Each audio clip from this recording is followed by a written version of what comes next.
think I am live. Hey everyone. For those of you that don't know me, my name is Libby Parker. I'm a registered dietitian and eating disorder specialist, and trying something a little different today. So I'm really hoping the internet holds. So if it gets a little spotty, I am using my phone as a hotspot right now, and I'm talking on my iPad, which is why my eyes are not tracking appropriately with this, but I am looking at you. Anyway, so today I want to talk about common triggers and reasons that eating disorders stay persistent during, trying to recover, or during stressful times, why we're clinging on to them so much. Some kind of common reasons that I see with a lot of clients and other professionals have seen with clients. So we're going to go through that. If you have any questions, I believe I'll be able to see chat if they come up, so feel free to drop those comments. And if you have questions or ideas for other videos that you want to see on this channel, please leave them in the comments as well. I definitely will be checking those, and I want to do things that are what you are interested in hearing about. So please let me know what you want to know about. Okay, so before I jump into reasons that eating disorders stay really persistent, I want to tell you about something really exciting I have coming up in my business right now. I am doing a trial run of eating disorder coaching. So coaching as is different than the nutrition counseling that I do. They are actually very separate entities here, and so I want to give it a try and see if, one, I like it, and two, if you find it valuable. So I'll tell you about what it is in a minute, but I am opening up 6 free spots for 2 free coaching calls in November. So if you like what you're about to hear about that, I have a coaching application open right now. You can find that application by either going to Facebook or Instagram. And on Instagram, it's in my links. I think it's just ED coaching application is the button you would click for it. And on Facebook, it's the top pinned post right now.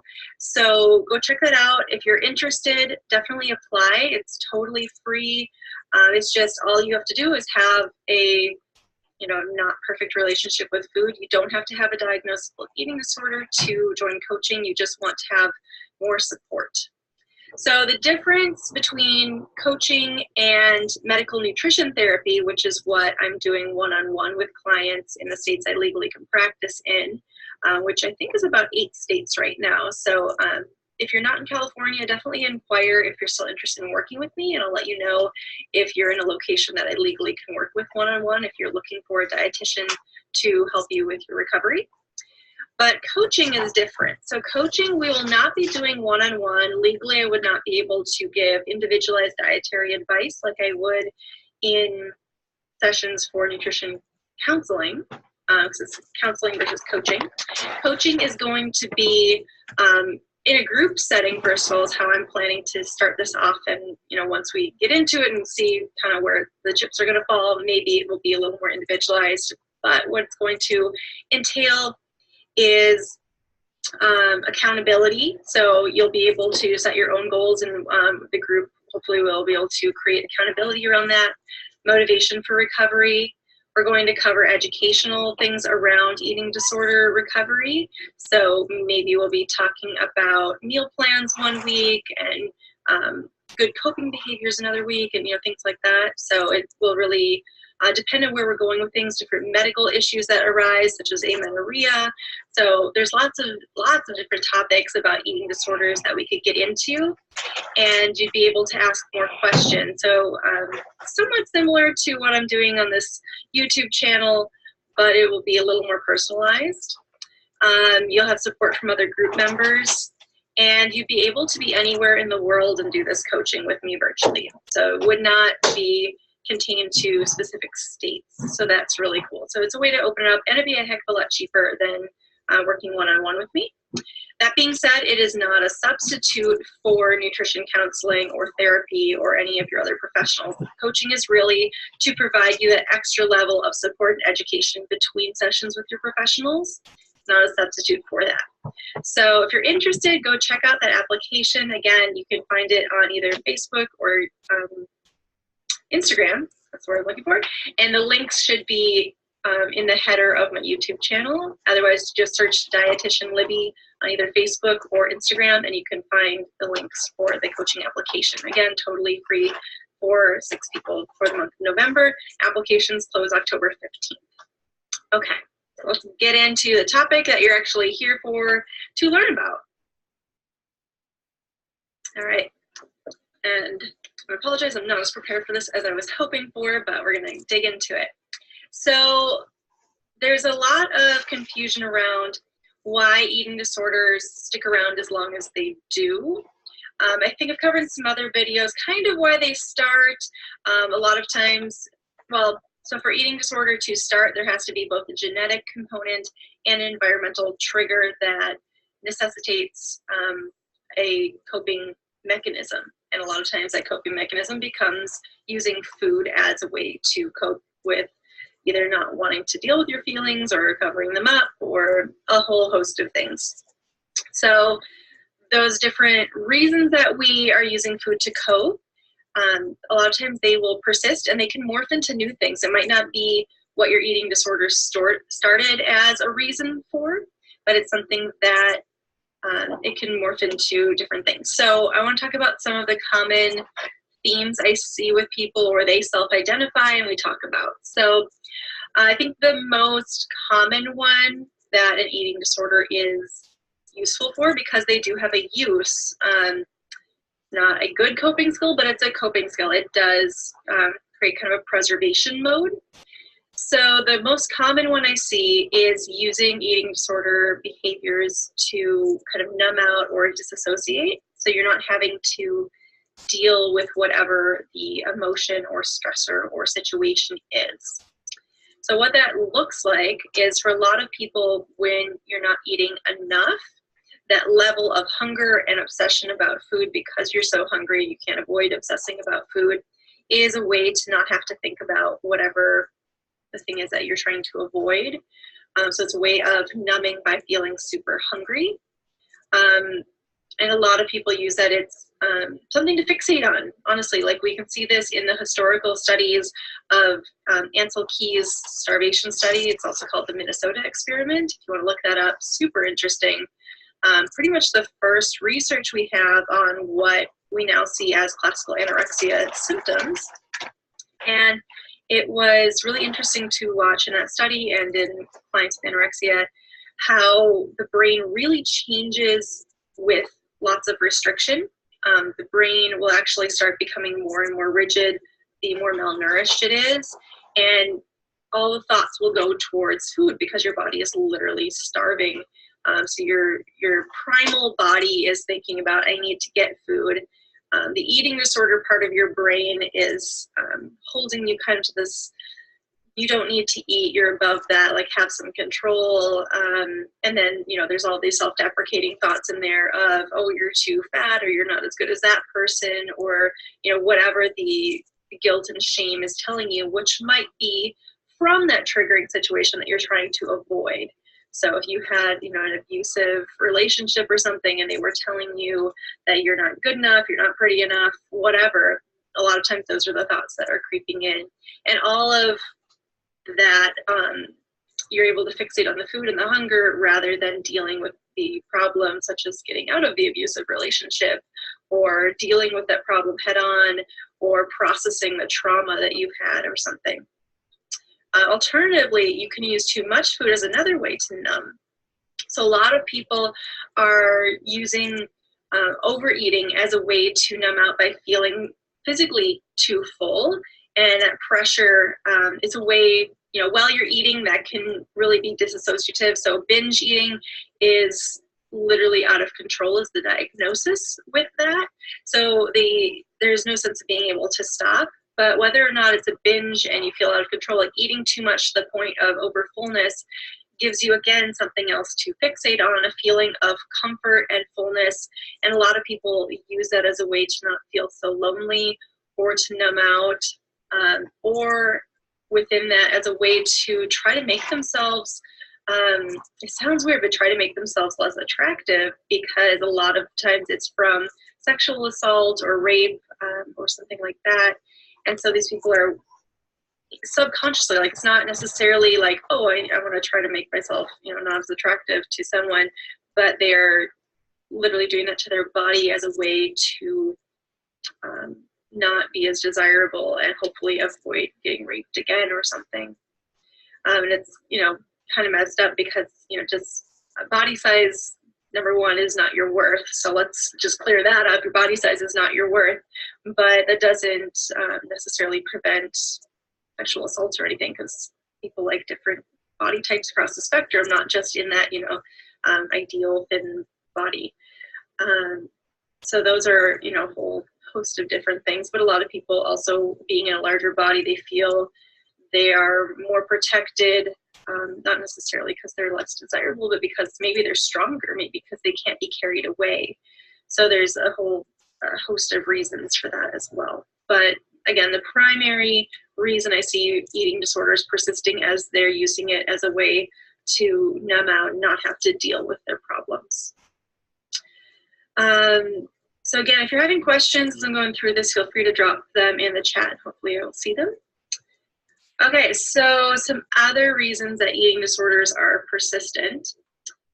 Sense of control when things feel out of control. So a lot of people cite this reason. They're like, oh, I feel like I have control over food, or it feels good to have control over food when everything feels out of control.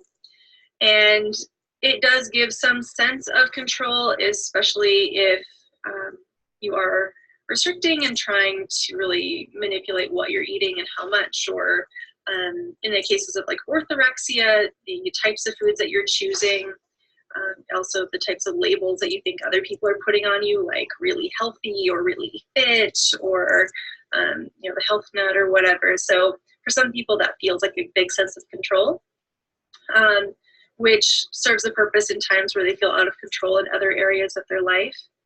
The hard part of that is it really doesn't give you any control. The eating disorder voice is in control in these situations. So even though you feel like you're in control part of the time, think about like what's really going on in your head, and it probably is not control that you're actually experiencing. You actually probably feel pretty out of control, but on the outside it looks like you're in control, because people are saying like, oh, I wish I could avoid eating like you do, or something like that. So kind of an odd reason, and I think a lot of people cite that as their initial reason for an eating disorder, but that's not one I see stick around for a long time, because people do realize that the deeper they get into their eating disorder, the less in control they feel. And in scenarios like that, I like to remind people of what they do have control over in their lives, because ultimately there's so much about life that we don't have control over, right? We don't have control over other people's actions and reactions. We don't have control over the weather, natural disasters, what happens at work, just like a lot of things that we don't have control over. We do have control over our reactions to others. We have control over, for the most part, depending on if you have a uniform or something, but what clothes we put on that day. If we, whether or not we brush our teeth in the morning, like that's a choice, you have control. I think most people would say like, you probably should brush your teeth, but technically you have a choice over that. You have control over what media you consume. You have control over what books you read. You have control, yes, over your food choices, but that doesn't mean that they have to be restrictive or very specific. Like you can choose things that you like versus things you dislike, rather than what's healthiest or lowest calorie or whatever. So you have control over a lot of different things. If you're in school, you technically have a choice over whether or not you show up to your class. Yes, there are consequences to not showing up, but you have a choice. No one's forcing you, honestly. So I think when you're feeling out of control, try to remind yourself of the things that you actually do have control over.